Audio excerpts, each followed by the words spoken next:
बहुत अच्छा आशु जी, ओम का संकीर्तन आपने किया, बहुत अच्छा। वास्तव में ठीक है, ओम ही सभी सुखों की खान है और ओम से तात्पर्य परमपिता परमात्मा।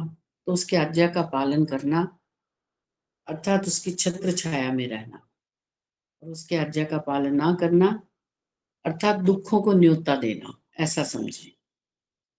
तो परमपिता परमात्मा का बड़ा धन्यवाद है कि हमें इस मनुष्य योनि को सार्थक करने का अवसर प्रदान किया। डॉक्टर साहब का धन्यवाद है कि हम इस कक्षा में योग दर्शन के कुछ सूत्रों को अपने जीवन में उतारने का प्रयास कर रहे हैं।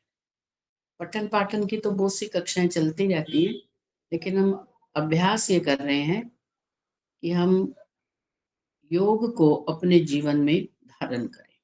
आइए, बहुत धन्यवाद आशु जी आपका। आइए कक्षा प्रारंभ करते हैं। परमपिता परमात्मा का ओम नाम मुख्य है। एक बार ओम का उच्चारण करेंगे। ओम।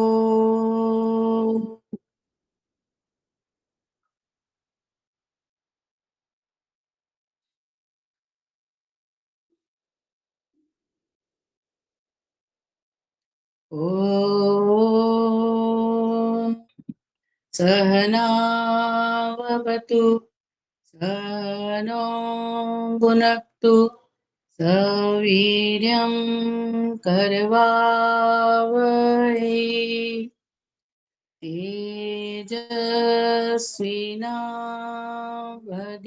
तेजस्विनावधीतमस्तु मा विद्विषावहै। ओम शांति शांति शांति। सर्वेभ्यो नमः। योग दर्शन की कक्षा में आप सबका स्वागत है। पिछले कई वर्षों से हमारी ये कक्षा चल रही है, जिसमें हमने एक संकल्प लिया था कि हम इन सूत्रों को केवल मात्र पढ़ाने के लिए नहीं पढ़ेंगे, कि एक ऐसा पाठ्यक्रम है कि इसको हम पढ़ें, सुने और फिर समाप्त कर दें। हमारा ये लक्ष्य था, उद्देश्य था कि इन सूत्रों को साधक अपने जीवन में धारण करे, इनको अनुभव करे, महसूस करे कि महर्षि पतंजलि ने जो योग दर्शन में सूत्र लिखे हैं उसका वास्तव में तात्पर्य क्या है। तो हम इस योग दर्शन को पढ़ रहे हैं और पिछले कुछ माह से हमने अष्टांग योग के विषय में बड़ी सूक्ष्मता से जाना कि अष्टांग योग से तात्पर्य क्या है, उससे लाभ क्या है, उससे हम जीवन में कैसे धारण करें, और यम नियम क्या उपासना का विषय है या यम नियमों का पालन हमें दिनचर्या में, व्यवहार में उसको घटाकर देखना है। यम नियम, फिर आसन, प्राणायाम, प्रत्याहार, फिर धारणा, ध्यान और समाधि। कुछ बहिरंग है और कुछ अंतरंग।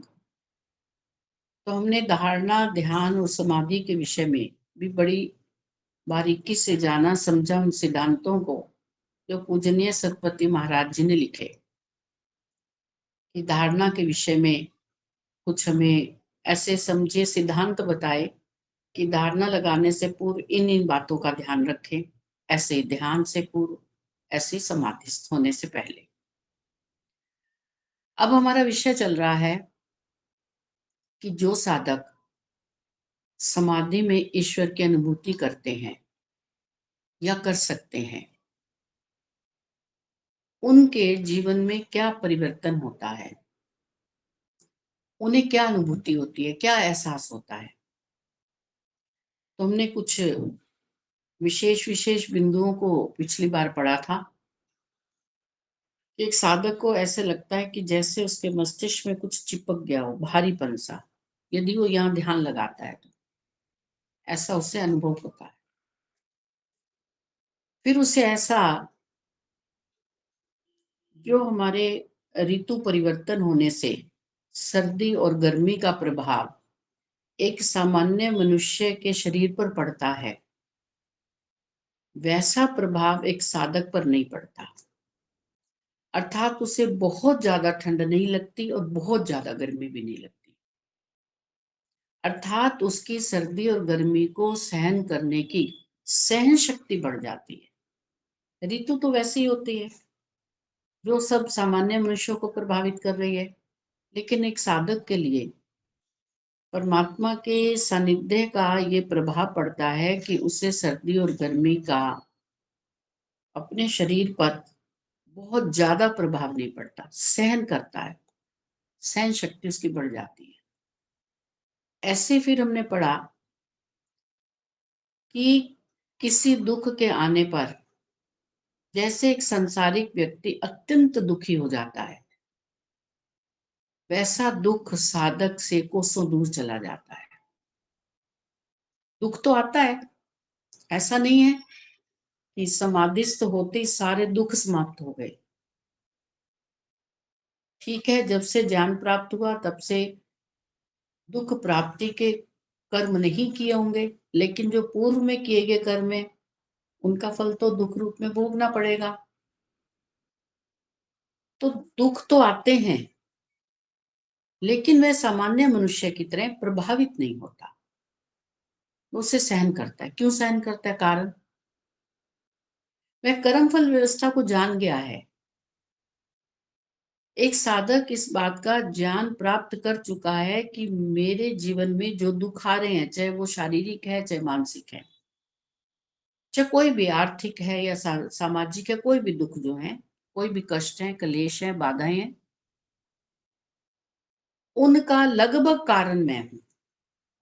मेरे ही द्वारा किए गए पूर्व के कर्मों का फल मुझे प्राप्त हो रहा है। ऐसा ज्ञान प्राप्त करके उसकी सहन शक्ति बढ़ जाती है। फिर अगले में हमने पढ़ा, एक साधक ऐसा अनुभव करने लगता है कि मैं दुखों से छूटता जा रहा हूं, मैं दुखों को छोड़ता जा रहा हूं और मैं परम पिता परमात्मा की आज्ञा का पालन करके सुख की तरफ बढ़ रहा हूं। ये हमने 4 प्रकार की अनुभूतियां पिछली कक्षा में पढ़ी थी। अब आगे और भी बताया कि जैसे जैसे ईश्वर की निकटता बढ़ती जाती है, समीपता बढ़ती जाती है, वैसे वैसे साधक को क्या अनुभव होता है, उस विषय में हम आगे पढ़ेंगे। 5वां देखिए, बौद्धिक स्तर पर वह आकाशवत अवस्था का अनुभव करता है, अर्थात उसे संसार की प्रलयवत अवस्था दिखाई देती है। उस स्थिति में वह मृत्यु आदि समस्त भयों से मुक्त हो जाता है। जब एक साधक अच्छी प्रकार से समझ ही जाता है कि ये संसार अनित्य है, ये संसार समाप्त होगा ही होगा, ये बचेगा नहीं, जैसे जैसे सृष्टि प्रलय अवस्था की तरफ बढ़ेगी संसार समाप्त होगा, तो उस प्रलय अवस्था का चिंतन वो अपने शरीर को लेकर भी करता है।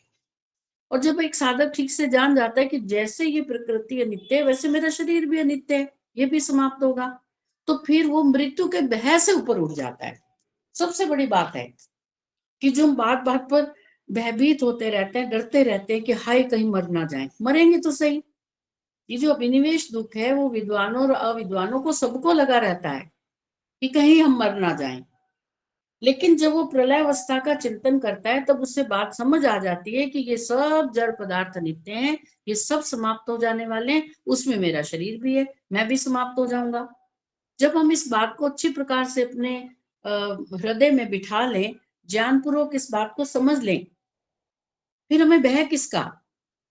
भय तो मरने से डर रहे थे, जब हमें ये पता लग गया मरना तो है, मरना तो पड़ेगा, तो एक फिर साधक क्या करता है, वो मरने से डरता नहीं, बल्कि जब तक जीवन है उसको उपयोग करता है। सांसारिक साधनों का सदुपयोग करके फिर वो अपने लक्ष्य की प्राप्ति के लिए प्रयत्नशील रहता है। एक मिनट।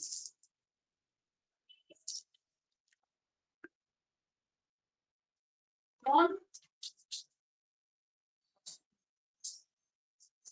ऐसे मिल गया?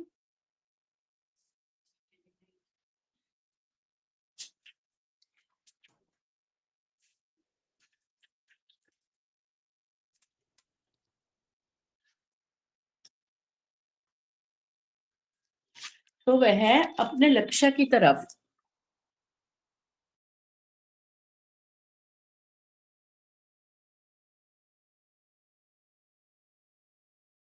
है और हम इस बात को ध्यानपूर्वक समझ जाएं तो हम भी यही विचार करेंगे कि जब तक जीवन है तब तक हम उस लक्ष्य की प्राप्ति के लिए जो जो कार्य कर सकते वो कर लें। ये शरीर तो समाप्त होगा, आत्मा शरीर को छोड़कर चला जाएगा, तो अब हमारे पास सुअवसर है। इस सुअवसर का लाभ उठाएं और परमात्मा की आज्ञा का पालन करते हुए हम सुखों को प्राप्त करने के लिए शुभ कर्म करें। हम ऐसे कर्म करें जिसका फल हमें निष्काम रूप से, हमें सांसारिक सुख सुविधा नहीं चाहिए, हमें जिसका फल मोक्ष की प्राप्ति चाहिए। तो ये पांचवा हमें एक बिंदु बताया।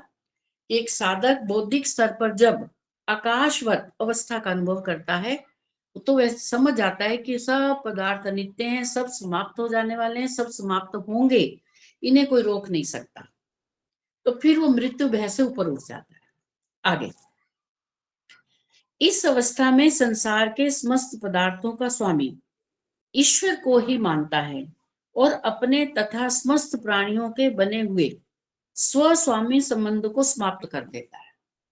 तो साधक इस बात का ठीक से सूक्ष्मता से ज्ञान प्राप्त करता है कि संसार में जो कुछ भी दिखाई दे रहा है या नहीं दिखाई दे रहा, क्योंकि सब कुछ तुम नहीं देख पा रहे, लोक लोकांतरों को तुम देख ही नहीं पा रहे, है ना, जो दृष्ट है जो और जो अदृष्ट है, उन सब का स्वामी परमपिता परमात्मा है। तो जिन वस्तुओं के साथ साधक अपना संबंध मानता था, वो ये मानता था कि मेरी योग्यता से मैंने इसे प्राप्त किया है, अब ये सदा मेरे साथ रहेगा। जैसे धन ऐश्वर्य मान सम्मान हम सोचते हैं कि हम में योग्यता इसलिए में प्राप्त हो रहा है, ये तो मेरी है, अपनी है, व्यक्तिगत पर्सनल है, इस पर और किसी का अधिकार नहीं। लेकिन जब वो ये समझ आता है कि सब पदार्थ नित्य हैं, तो फिर वो स्वस्वामी संबंध जो पदार्थों से था उससे उसका जो संबंध है वो टूट जाता है, उससे वो विरक्त हो जाता है और सब पदार्थों का स्वामी वो ईश्वर को मानता है। यह अवस्था उसे इतनी प्रिय और सुखप्रद लगती है कि संसार के समस्त सुखों को वह दुख रूप में देखता है। वैसे एक बार विचार भी करके देख लें, हमारे सराउंडिंग जितने भी पदार्थ हैं, हमारा घर है, गाड़ी है, बंगला है और जो भी समान पदार्थ हैं, जब आप इनको अपना समझते हो तो इन सब पदार्थों के साथ राग रहता है, कहीं ये कोई पदार्थ टूट ना जाए, कोई खराब ना हो जाए। और एक दूसरी तरफ जो लोग कहीं नौकरी करते हैं, वो किसी इंस्टीट्यूट में नौकरी कर रहे हैं, कोई स्कूल में, कॉलेज में, कोई व्यापार कर रहे हैं, नौकरी कर रहे हैं, कोई बैंक में और या कहीं पर भी, उनका लगाव उन वस्तुओं से कितनी देर तक के लिए रहता है? जब तक वो वहां पर हैं, जब तक वो कंप्यूटर का प्रयोग कर रहे हैं तब तक उनका लगाव रहता है, जब तक वो उनका कार्य कर रहे हैं, कार्य की सिद्धि हो रही है, तब उनकी उस कुर्सी के साथ लगाव रहता है। और जो 6 बजे छुट्टी हो जाती है, छोड़कर आ जाते हैं, क्या फिर भी लगाव रहता है? यदि उस इंस्टीट्यूट को, उस संस्था को कोई दुर्घटना में, कोई मान लो आग लग गई, कितना दुख होगा? उन पदार्थों के जलने से क्या उतना ही दुख जितना हमारे घर के पदार्थों में या हमारे घर में आग लगने से जितना दुख होगा, क्या उतना ही दुख उन पदार्थों के साथ होगा? नहीं होगा। क्यों? हमारा राग नहीं है उनसे, हमारा संबंध बस उतना ही है जितना हम उपयोग करते हैं। और घर में हम उपयोग करें ना करें, हमारा पूरे घर के साथ जुड़ाव है। तो एक साधक इस बात को समझ लेता है जब ये बात उसे समझ आ जाती है, बड़ा आनंद आता है कि चाहे वो स्कूल के फर्नीचर हो, कॉलेज का हो, बैंक का हो, या किसी ट्यूशन सेंटर का हो, या वो पूरा का पूरा जो भी उन्होंने तामझाम जोड़ा हुआ है, जहां मैं नौकरी करने जाता हूँ, जैसे उसके साथ मेरा संबंध नहीं, वैसे इस परिवार के साथ, इस परिवार के सामान के साथ, भले ही वो मैंने खरीदा हुआ है, भले मेरे धन से आया है, लेकिन ये भी मेरे साथ नहीं जाएगा। तो वो बड़े आनंदित हो जाता है, बड़ा आनंदित होता है। वो कहता है ठीक है, ले जाओ, ये कोई बात नहीं। एक काली कमली वाले का एक उदाहरण, दृष्टांत दिया जाता है कि वो किसी समय में वो बड़ा धन धान्य से भरपूर था, उसके पास सब कुछ था, गाड़ी बंगला, और बड़े ऐशो आराम से रह रहा था, और सबको बताता था कि देखो मैंने अपने परिश्रम से इतना मैंने महल खड़ा कर लिया। लेकिन धीरे धीरे जब उसे ज्ञान प्राप्त हुआ, एक गुरु जी के पास जाने लगा, उन्होंने उन्हें समझाया, उसे बात समझ आने लगी। बात समझ आने लगी तो घर आकर वो अपने सामान को, अपने पदार्थों को यूं ही बांटने लगा। जो सड़क से गुजरते थे उनको बुलाता, कहता ये तुम्हें चाहिए ले जाओ, ये चाहिए ले जाओ। अब स्थिति ये हो गई कि उसके पास कुछ भी नहीं बचा, घर भी दे दिया, गाड़ी भी दे दी, सब कुछ दे दिया। एक कंबल था उसके पास। अब उसने कहा बस अब मैं सुखी हो गया। अब ठंड के दिनों में कंबल आधा ऊपर ओढ़ लेता, आधा नीचे बिछा लेता, और जो कपड़े पहने हुए थे वो जब फटने लगे तो कंबल को लपेट लेता। वो काली कंबली वाले बाबा के नाम से मशहूर हो गया। एक बाबा जी हैं, जो मुंह से बोलते हैं वो बिल्कुल सही हो जाता है। होता है या नहीं होता, हम वो चर्चा नहीं कर रहे यहाँ पर। हम ये चर्चा कर रहे हैं कि जब वो ईश्वर के मार्ग पर जाना चाहता था, तो ये सारा जितना भी कलेक्शन किया हुआ था, वो सब उसके मार्ग में बाधा उपस्थित कर रहा था। अब वो कह रहा है कि मैं बड़ा आनंद में हूँ, मुझे किसी चीज की देखभाल नहीं करनी पड़ती। कोई चीज मैंने बड़े प्रेम से खरीदी है, वो नष्ट हो रही है, बड़ा दुख होता था, कोई दुख नहीं, ले जाओ सब। तो यहाँ पर क्या कहा कि इस अवस्था में संसार के समस्त पदार्थों के साथ जो हमारा स्वस्वामी संबंध बना हुआ है, जब वो धीरे धीरे हटने लगता है, तो फिर हमारा संबंध किससे जुड़ता है? संबंध तो जुड़ेगा। तो इन पदार्थों की, ये अनित्य पदार्थों के बजाय वो नित्य परम पिता परमात्मा के साथ जुड़ेगा। तो ऐसा साधक अनुभव करता है। यह अवस्था उसे इतनी प्रिय और सुखप्रद लगती है कि संसार के समस्त सुखों को वह दुख रूप में देखता है। तो अनुभव करता है कि अरे तुम क्या कर रहे हो, ये गाड़ी खरीदी, क्या करोगे इसको। कई बार स्वामी जी बहुत अच्छा उदाहरण देते हैं कि एक बार मैंने गाड़ी खरीद ली, बड़ा परेशान हुआ, उसके लिए ड्राइवर चाहिए, बड़े लॉन्ग रूट पे जाना पड़ता था, फिर डर लगता था कोई बच्चे खरोंच ना मार दे, फिर उस पर कपड़ा ढको, फिर पेट्रोल खत्म हो गया, कभी डीजल डलवाओ, कभी टायर खत्म हो गए। उसको मैंने फिर जब तक बेचा नहीं, तब तक मैं अपने इस ज्ञान प्राप्ति में उससे सबसे बड़ी बाधा समझता रहा। अब एक गाड़ी थी, उसको बेच दिया। अब मेरे लिए ईश्वर ने हजारों गाड़ियां दे दी। मैं जिस भी स्टेशन पर जाता हूँ, मुझे 4-4 गाड़ियां लेने आ जाती हैं, और मेरे को उनसे कोई लगाव नहीं। बस मेरा गंतव्य मुझे दिखाती है कि अब आपको वहां चलना है, बस। मेरा वो ऐसा नहीं है कि मेरा उनसे राग हो गया है। जिससे राग हो गया था, जब उससे विरक्ति हुई, तब जाकर मुझे बात समझ आई कि ये तो हमारे मार्ग की बाधाएं हैं। इस स्थिति में सुख को वह छोड़ना नहीं चाहता। कौन से सुख को? स्व स्वामी संबंध को जब उसने हटा दिया, तो परमात्मा के साथ जो संबंध बना, उसको छोड़ना नहीं चाहता। इस स्थिति को छोड़ करके वह रात्रि में सोना नहीं चाहता, परंतु स्वास्थ्य रक्षा हेतु उसे रात्रि में सोना पड़ता है। देखो कितनी उच्च स्थिति बताई है कि साधक सोना भी नहीं चाहता, कि सोऊंगा तो शायद ईश्वर की अनुभूति हट जाएगी, ईश्वर का ज्ञान हट जाएगा। फिर भी उसे सोना पड़ता है स्वास्थ्य रक्षा के लिए। खाने के लिए कुछ बनाना नहीं चाहता कि समय व्यर्थ जाएगा, अभी 4 सब्जियां इकट्ठी करके बनाऊंगा, उसे पतीला ये वो सब तामझाम जोड़ना पड़ेगा, जो मुझे मिल जाएगा बेस्ट है, बस मेरा अधिक से अधिक समय ईश्वर के साथ जुड़ा रहे। तो ये साधक की अनुभूति है। ठीक है, अगला देखिए। अब इन सब अनुभूतियों का विचार करें, केवल मात्र पढ़ने के लिए हम नहीं पढ़ रहे। ध्यान रखें, ये हमारे इस योग दर्शन की पराकाष्ठा के शब्दों को हम पढ़ रहे हैं। हमारा उद्देश्य समाधि को प्राप्त करना है। भले हम कुछ सूत्रों को छोड़ दें, कोई फर्क नहीं पड़ता। जहां कठिनता लगती है, नहीं समझ आ रही, छोड़ दो। लेकिन जो समझ आ गया है, उससे अपने भीतर अनुभव करो। तो हमारा उद्देश्य यही है कि जो हमें योग दर्शन में महर्षि पतंजलि ने और स्वामी सतपति महाराज जी ने अपने शब्दों में कुछ अनुभूतियां लिखी हैं, उनको हम बड़े ध्यान से समझें। क्या कोई अनुभूति तक हम पहुंचे हैं? इस पर विचार करना है कि क्या इसमें से कोई अनुभूति किंचित से भी हमारे भीतर आई। यदि आई है तो इसका तात्पर्य कि आपका मार्ग ठीक है।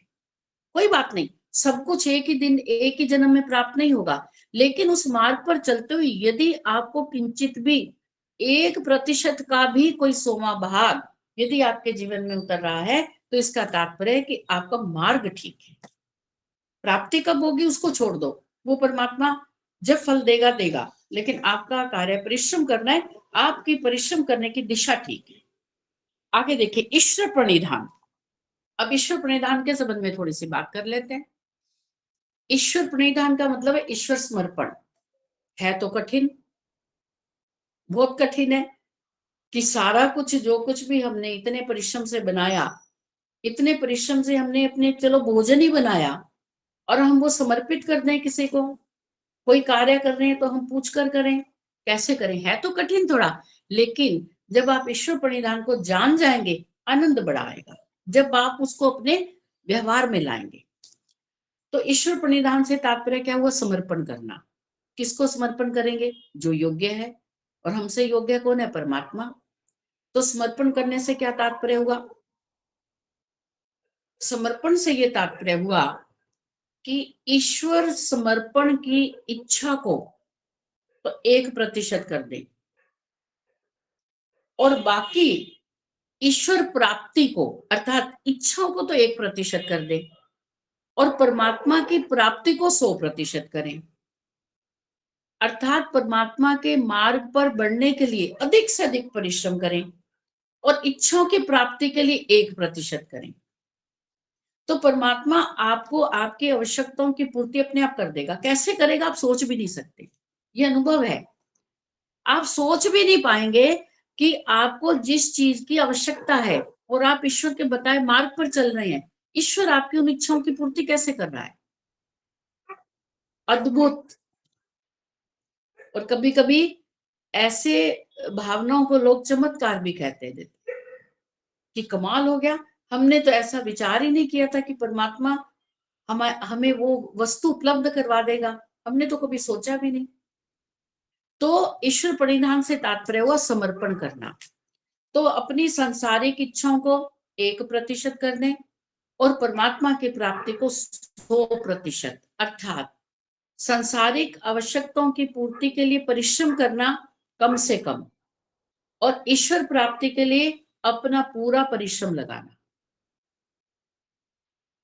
क्योंकि परमात्मा की प्राप्ति सुखों की उपलब्धि है और संसार की प्राप्ति एक सुख के पीछे 4 दुख हैं।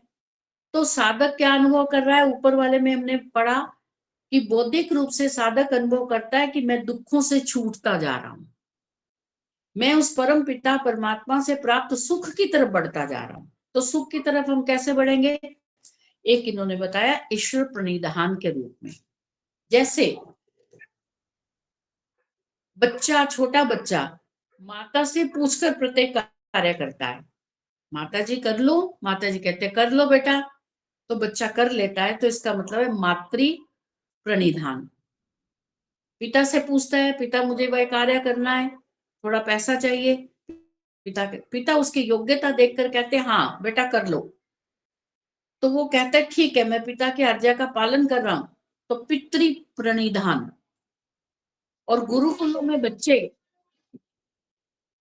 अपने गुरु जी से, आचार्य जी से पूछकर प्रत्येक कार्य करते हैं। गुरु जी कहेंगे ये कार्य करो तो ठीक है, गुरु जी ने कहा ये कार्य नहीं करना तो कहेंगे ठीक है नहीं करेंगे। तो क्या हुआ? गुरु प्रणिधान, आचार्य प्रणिधान। बिल्कुल ठीक ऐसे ही जब हमारी गति बढ़ती जाती है तो हम प्रत्येक कार्य करने से पूर्व ईश्वर से पूछ ले। पूछना पड़ेगा ईश्वर से। कौन पूछेगा? जो साधक ईश्वर से जुड़ा होगा, ज्ञानात्मक रूप से शुद्ध ज्ञान से जुड़ा होगा। उसमें कोई विकल्प नहीं है कि ये ईश्वर को माने या कुछ कि कहीं और भी पता करके आए, कोई विकल्प नहीं है। ये स्थिति से आप बहुत ऊपर उठ गए हो, वो स्थितियां नीचे रह गई हैं। अब ईश्वर से पूछ रहे कि हे प्रभु ये कार्य कर लो, तो आपके भीतर अंतरात्मा में आपको उस कार्य के लिए उत्साहित करने वाला, आनंद देने वाला, आत्म बल देने वाला परम पिता परमात्मा की आपको सहमति प्राप्त होगी तो कार्य करो, सहमति नहीं होगी तो छोड़ दो उसको, वो आपके करने योग्य नहीं है, उससे आपको सुख प्राप्त नहीं होगा।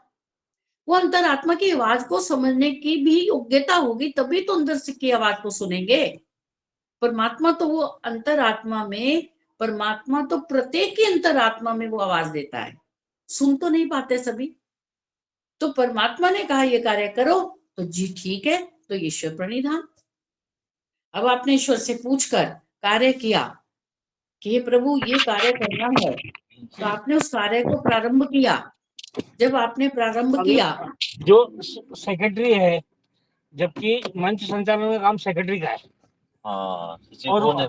वही वो आपका जो नहीं, वो संयोजक है। सचिव है वो। क्या आपका फोन खुला है भूपेंद्र जी, फोन वो बंद सचिव करिए। है वास्तव में। ओम इससे भूपेंद्र हाँ, वो कार्यक्रम का संयोजक है। हाँ, कार्यक्रम अपने संयोजक। बपौरा हाँ, समिति का संयोजक है वो। जैसे वो जिस समिति में जो है ना, अब वो संयोजक हो गया यानी सचिव हो गया। ये तो मुनि जी वही बंद करेंगे, वही बंद करेंगे। डॉक्टर साहब अपना फोन बंद कर उसका लीजिए, क्या फोन है खुला है। ये जो डॉक्टर साहब फोन बंद करें, अपना ऑडियो बंद करें। यार लेफ्ट से नहीं, यहाँ इधर आ जाइए, यहाँ से उसका डॉक्टर कोई और आवाज लगाए। नहीं, आगे से वो वहाँ से। अरे ये रहे। सुनील जी आप बोलिए। यहाँ क्या, यहाँ वहाँ टर्न करने के लिए आगे जाना पड़ता है। हाँ, और वो वहाँ बड़ा वो क्या टेढ़ा है। उंदा उंदा है नबी। है ना, लोग ऐसे ही जाके और यूं करके और अरे यार डॉक्टर साहब अपना ऑडियो बंद कर लें। आपकी फोन में से आवाज आ रही है, बंद कर लीजिए फोन। अच्छा, तो चलो चलते हैं। तो परमात्मा की सहमति से हमें कार्य करना है कि परमात्मा की सम्मति है, परमात्मा की सहमति है, परमात्मा का आदेश है, तो फिर परमात्मा का हमें सपोर्ट भी मिलेगा जो कार्य हमने करना है। तो जब हम कार्य करें तो परमात्मा से पूछ कर करें, वह कहे तो करो, वह ना कहे तो ना करो। और जब कार्य प्रारंभ कर दें, कार्य करते हुए भी मन में ये विचार करें कि परमात्मा मुझे देख रहा है, मेरे इन कार्यों को करते हुए सुन रहा है, परमात्मा जान रहा है मुझे। मैं भोजन कर रहा हूं, मैं शास्त्र पढ़ रहा हूं, मैं कक्षा में हूं, तो कक्षा में पढ़ाने वाला तो आपको ठीक से नहीं जानता, नहीं देख रहा आपके मन में क्या है, लेकिन परमात्मा देख रहा है, परमात्मा जान रहा है, परमात्मा आपकी भावनाओं को भी जान रहा है। तो सबसे पहले परमात्मा से पूछ कर करें काम। फिर दूसरा, परमात्मा हमें देख रहा है, जान रहा है, सुन रहा है, इस बात की अनुभूति करें, इस बात को समझें।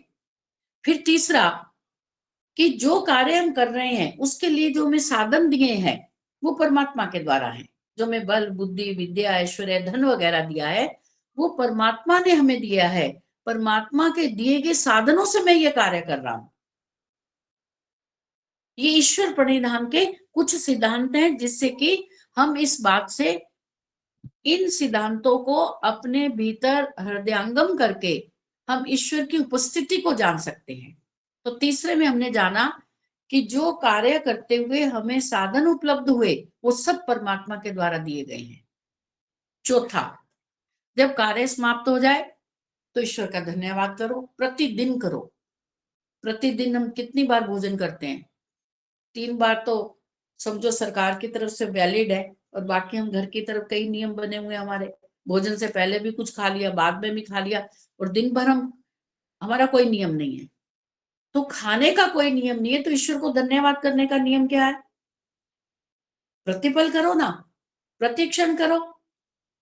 तो यदि कोई कार्य है हम ईश्वर से पूछ कर रहे हैं, ईश्वर की सहमति से कर रहे हैं, उसकी सम्मति से कर रहे हैं, ईश्वर की आज्ञा से कर रहे हैं, तो ईश्वर हमें सपोर्ट करेगा कि हमने ईश्वर की आज्ञा के अनुकूल वो कार्य किया है। फिर कार्य करते हुए ईश्वर हमें देख रहा है, जान रहा है, सुन रहा है, इसको अनुभव करना है। फिर तीसरा, जो हम कार्य कर रहे हैं तो ईश्वर के द्वारा दिए गए साधनों के द्वारा कर रहे हैं। ईश्वर ने हमें बुद्धि दी, कुछ साधन होते हैं, कुछ उपसाधन होते हैं, है ना। तो साधन भी ईश्वर के द्वारा दिए गए, उपसाधन भी ईश्वर के द्वारा दिए गए, उसके लिए धन्यवाद करना है। और चौथा, जब कार्य समाप्त हो जाए तो ईश्वर का धन्यवाद करो। हे परमपिता परमात्मा, आपका धन्यवाद कि हमने आपकी आज्ञा से ये कार्य करने में हम सक्षम हुए, हम अपने भीतर की आवाज को सुन पाए, आपकी आज्ञा का पालन कर पाए। आपका बहुत बहुत धन्यवाद। 4 बातें हो गई। 5वां, अब हम किसी भी कार्य को बिना किसी कारण के नहीं करते, किसी उद्देश्य के लिए, बिना उद्देश्य के नहीं करते। कोई उद्देश्य अवश्य होता है और उस उद्देश्य की प्राप्ति के लिए वो कार्य करते हैं। तो हमारे इस ईश्वर प्रणिधान का उद्देश्य क्या होना चाहिए कि हमें कोई भी लौकिक फल नहीं चाहिए। हम ये सब कार्य, जैसे मान लो यज्ञ कर रहे हैं तो यज्ञ में भी ये चारों बातें घटाएं, स्वाध्याय कर रहे हैं उसमें भी घटाएं। और 5वीं बात कि इन चारों बातों का हमें फल लौकिक नहीं चाहिए। जैसे हम यज्ञ करते हुए ये एक कारण से यज्ञ करें कि परमात्मा इतने वर्षों से मैं यज्ञ कर रहा हूं, लेकिन मैं वैसा का वैसा निर्धन हूं, मुझे ऐश्वर्य दो, धन दो। तो ये हमारी कामना वाला यज्ञ हो गया। और निष्काम रूप से कि हे परमात्मा, मुझे इन सब शुभ कार्यों का फल केवल मोक्ष प्राप्ति चाहिए, अन्य सांसारिक किसी भी फल की इच्छा नहीं है। तो ये 5 प्रकार से हम ईश्वर प्रणिधान को अपने जीवन में बिठा सकते हैं, इसको समझ सकते हैं।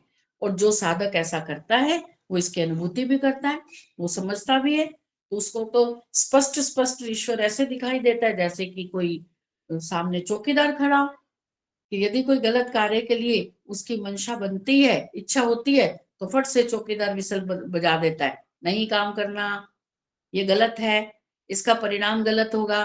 आप साधक हो, साधकों को योग्य नहीं, योग्य तो किसी को भी नहीं, संसारिक लोगों को भी योग्य नहीं कि वो ईश्वर की आज्ञा के विरुद्ध कोई कार्य करे। लेकिन एक विद्वान, एक साधक तो इस बात को समझ चुका है। संसार के सामान्य लोग तो समझते ही नहीं है। तो जो साधक समझ चुका है उसके लिए परमपिता परमात्मा की क्या आज्ञा है, ये ईश्वर प्रणिधान के रूप में हमें अपने जीवन में अपनाना चाहिए। अब 7वां देखिए, ईश्वर प्रणिधान से युक्त इस बौद्धिक स्तर पर संपादित की गई प्रलयावस्था में संप्रज्ञात समाधि का प्रारंभ हो जाता है। ऊपर उन्होंने बताया ना कि बौद्धिक रूप से हमने ये समस्त पदार्थों को अनित्य समझा, धीरे धीरे सब पदार्थ समाप्त हो जाएंगे, शरीर भी समाप्त हो जाएगा, ये भी अनित्य है। तो फिर शरीर से जैसे मोह नहीं रहता, वैसे अन्य पदार्थों से भी मोह नहीं रहता, तो फिर मृत्यु से भी डर नहीं रहता, है ना। अभिनिवेश दुख से वो परे हो जाता है। तो फिर यहाँ पर उसकी संप्रज्ञात समाधि प्रारंभ होती है। इस अवस्था में साधक को देह आदि से पृथक अपने स्वरूप की अनुभूति होनी प्रारंभ होती है। तो देह आदि से, देह आदि मतलब मन, चित्त, अहंकार वगैरह से, इंद्रियों से भिन्न, उसे अपने स्वरूप के अंदर, अपना स्वरूप क्या है अंजू जी? आत्मा। हाँ ईश्वर बहन जी, आत्मा। हाँ ठीक है, अपना स्वरूप है आत्मा। तो हाँ साधक को जी। फिर आत्मा की अनुभूति होती है। अब देखो आत्मा हमारे कितनी निकट है, इतनी निकट वस्तु को भी हम ठीक से नहीं जानते, हम उसको नहीं समझ पा रहे। तो ये जितने भी ऊपर वाले सिद्धांत बताए हैं, जब साधक के जीवन में ये सब सिद्धांत धीरे धीरे घटने लगते हैं तो फिर उसे आत्मा की भी अनुभूति होने लगती है। ठीक है। संप्रज्ञात समाधि का जैसे जैसे उत्कर्ष होता चला जाता है, जैसे जैसे व्यक्ति समाधिस्थ होता है, वैसे वैसे शरीर, इंद्रियां, मन आदि उपकरणों से पृथक अपने स्वरूप की अनुभूति होनी प्रारंभ हो जाती है। हमारे योग दर्शन का दूसरा सूत्र क्या है? तदा दृष्टो स्वरूपे अवस्थानम, ऐसा ही है ना दूसरा सूत्र। तो जब उसे अपने भीतर आत्मा की अनुभूति होने लगती है, कब अनुभूति होने लगती है? जब वो इस शरीर को अच्छी तरह से जान जाता है, ऐसा समझो, शरीर को, मन को, इंद्रियों को अच्छी प्रकार से जान जाता है, और तब वो ये जानता है कि इस शरीर से मैं भिन्न हूं, मैं ये शरीर नहीं हूं, मैं इस शरीर से भिन्न हूं, इसकी अनुभूति होनी प्रारंभ हो जाती है। तो धीरे धीरे अपने आत्म स्वरूप की अनुभूति में भी स्पष्टता बढ़ती चली जाती है। अभी तो शाब्दिक ज्ञान है कि मैं भिन्न हूं, शरीर भिन्न है, मैं अहंकार भिन्न है, आत्मा अहंकार से भिन्न है, ये ज्ञानेन्द्रियां भिन्न है, कर्मेंद्रियां भिन्न है, ये आत्मा नहीं है। अभी तो हम केवल पाठ पढ़ रहे हैं, तोते कितने रट रहे हैं उसको। फिर धीरे धीरे ये बात हमें समझ आनी प्रारंभ हो जाती है और संप्रज्ञात समाधि में धीरे धीरे प्रगति होती है। साधक संप्रज्ञात समाधि की अंतिम उत्कृष्टता को प्राप्त करके भी पूर्ण रूपेण संतुष्ट नहीं हो पाता। संप्रज्ञात समाधि में जब वो आत्मा को जान भी लेता है कि मेरा स्वरूप इस शरीर से भिन्न है, फिर भी उसे संतुष्टि नहीं होती। क्यों? कुछ और जानना चाहता है। कुछ और क्या जानना चाहता है? इससे भी जो उसे सुख की प्राप्ति हो रही है, इससे बड़ा सुख लेना चाहता है, क्योंकि अभी उसकी ईश्वर साक्षात्कार की अभिलाषा पूर्ण नहीं हो पाई। अभी वो ईश्वर साक्षात्कार भी करना चाहता है। अभी तो आत्मा को जाना है, और आत्मा को क्या जाना है? कि वो शरीर से भिन्न है। तो वो ईश्वर साक्षात्कार भी करना चाहता है, इसलिए आत्मा को जान कर भी वो संतुष्ट नहीं है। अब उसकी प्रगति और भी ऊंची होने वाली है। अब वो अपना अनुभव आगे बता रहे हैं। 8वां, ईश्वर साक्षात्कार के लिए वह परमात्मा ओम आदि शब्दों को लेकर बार बार ईश्वर के नाम को जपता हुआ ईश्वर प्रणिधान की ऊंची स्थिति को बना लेता है। ईश्वर प्रणिधान की ऊंची स्थिति क्या है? हर पल ईश्वर को जानना, हर स्थान पर, हर वस्तु में ईश्वर को समझना। ईश्वर है, मुझे देख रहा है प्रतिपल। मैं कहीं भी चला जाऊं, वहां पर ईश्वर उपस्थित है। मेरे सोते जागते जड़ चेतनाओं के भीतर भी उपस्थित है और उसके बाहर भी उपस्थित है। ईश्वर सर्वव्यापक है। ऐसी स्थिति अभी तो शाब्दिक ज्ञान है। जब ऐसी स्थिति वास्तव में बन जाएगी, उठते जागते सोते बैठते खाते पीते हर वक्त केवल एक ही विचार, ईश्वर सर्वव्यापक है, ईश्वर मुझे देख रहा है, ईश्वर मेरी प्रत्येक भावना को, मेरे भीतर मन की बातों को, जो संसार का कोई व्यक्ति नहीं जान सकता, ईश्वर जानता है। तो ईश्वर में धीरे धीरे श्रद्धा बढ़ेगी, ईश्वर की भक्ति करने की इच्छा होगी कि पूरे जगत में, पूरे संसार में एक परम पिता परमात्मा है जो सर्वव्यापक है और जो मुझे भीतर से अच्छी प्रकार से जानता है। मुझ में ईश्वर विद्यमान है और मैं ईश्वर में विद्यमान।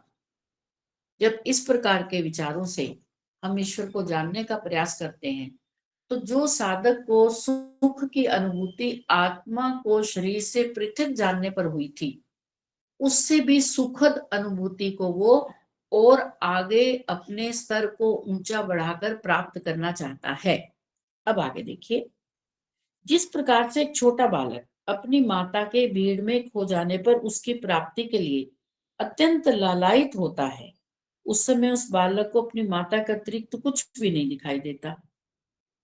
कोई बच्चा खो जावे तो उसको उठाने वाले कोई उसको टॉफी देते हैं, कोई बिस्किट देते हैं, कोई दूध देते हैं, पानी देते हैं। वो कहते हैं ना, बिस्कुट दो तो नहीं मम्मी चाहिए, ये खा लो नहीं मम्मी चाहिए, नहीं माता जी चाहिए, है ना। उसे कुछ अच्छा नहीं लगता, भले उसकी इच्छा हो, भले ही वो माता के खोने से पूर्व इन चीजों की जिद कर रहा हो कि मुझे ये कुल्फी लेकर दो या आइसक्रीम लेकर दो, और माता के खो जाने के बाद अब वही चीजें उसको सहज में उपलब्ध हो रही हैं, फिर भी उसे अच्छी नहीं लग रही। क्या चाहिए? माता जी चाहिए।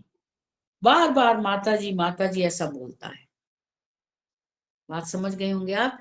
ऐसे ही साधक को भले ही जितनी भी चीजें उसे प्राप्त हो जाए, लेकिन उसका मन का अटका हुआ है परमात्मा में।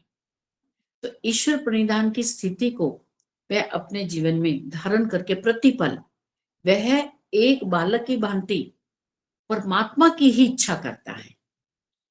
इसी प्रकार से साधक ईश्वर साक्षात्कार के लिए बार बार हे परमात्मा, हे परमात्मा ऐसा बोलता है। ऐसी स्थिति में ईश्वर उसको सुपात्र मानकर अपनी शरण में ले लेता है। अपनी शरण में ले लेने से क्या तात्पर्य, हम तो उसकी शरण में ही है ना।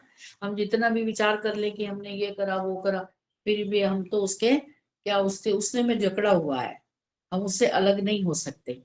फिर भी जब एक साधक ठीक प्रकार से इस स्थिति को बनाता है तो वह परम पिता परमात्मा उसे सुपात्र समझकर अपनी शरण में ले लेता है और सब कुछ प्रकाशित कर देता है। जो जो कुछ वह जानना चाहता है उसे सब कुछ जनाता है। कैसे? इस हाँ, और उसको अपना विशिष्ट ज्ञान देकर, विशिष्ट ज्ञान प्रदान करके अपने स्वरूप का साक्षात्कार करवा देता है।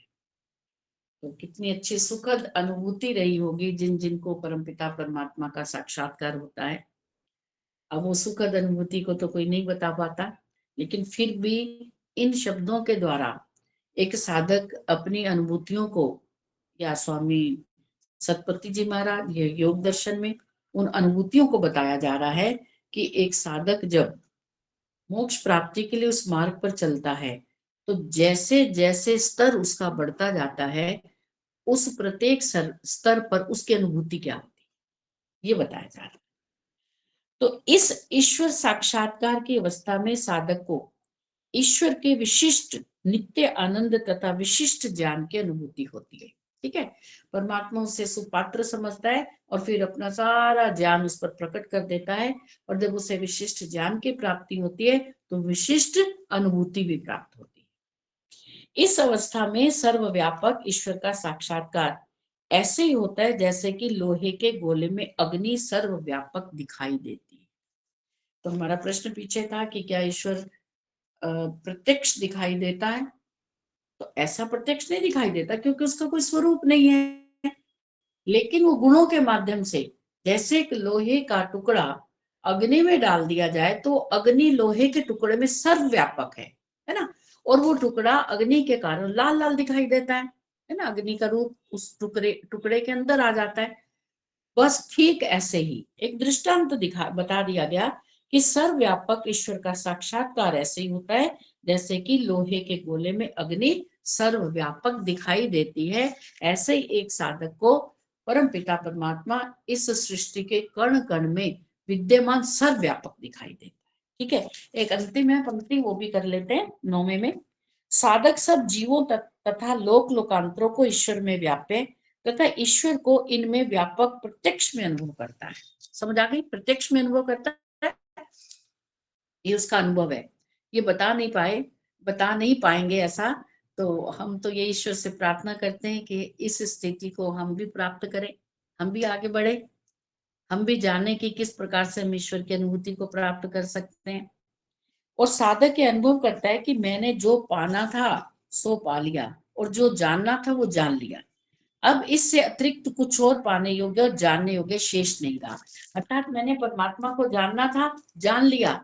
ये परमात्मा जो लोहे के टुकड़े में अग्नि की भांति जो व्याप्त है, ये परमात्मा है। जो पूरे संसार में कण कण में परमात्मा व्याप्त है और पूरा संसार परमात्मा में व्याप्त है, यही परमात्मा है।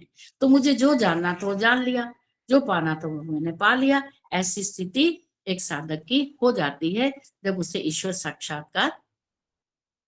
ठीक है जी, तो इन अनुभवों को अब बार बार पढ़े। ऐसा नहीं है कि ये अनुभव बार बार पढ़ने से हमें भी ऐसे ही अनुभव होने लग जाएंगे, इतना आसान काम नहीं है, लेकिन प्रयास करते रहे। शुद्ध ज्ञान, शुद्ध कर्म और शुद्ध उपासना, इन तीनों की अत्यंत आवश्यकता है। और अष्टांग योग का पालन करते रहें, उस पर विशेष बल दें, अपने जीवन में से दोषों को दूर करें, और जिन जिन पदार्थों से कष्ट की, दुख की अनुभूति होती है उनसे विरक्ति प्राप्त करें, उनको हटाने का प्रयास करें, और परमात्मा के सुख प्राप्ति के उस मार्ग पर चलने की पूरे परिश्रम से पूरा अभ्यास करें, जिससे कि हम उस मार्ग पर बढ़ सकें जो परमात्मा ने हमें वेदों के द्वारा, दर्शनों के द्वारा, उपनिषदों के द्वारा मार्गदर्शन किया है। परमात्मा का धन्यवाद करते हैं। आप सबका धन्यवाद जिन्होंने इस कक्षा को सुना है और अपने जीवन में परिवर्तन लाने के लिए प्रयासरत हैं। तो ईश्वर हम सबकी प्रार्थनाओं को सुने और हम उस पर परिश्रम करें। केवल प्रार्थना ही नहीं, परिश्रम भी करें, तो अवश्य हमारा जो सात्विक परिश्रम है उसका फल सुखद होगा, क्योंकि ईश्वर न्यायकारी है।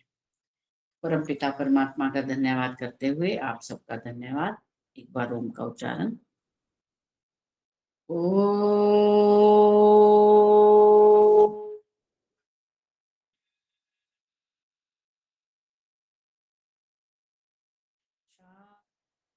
शांति शांति शांति। सर्वेभ्यो नमः।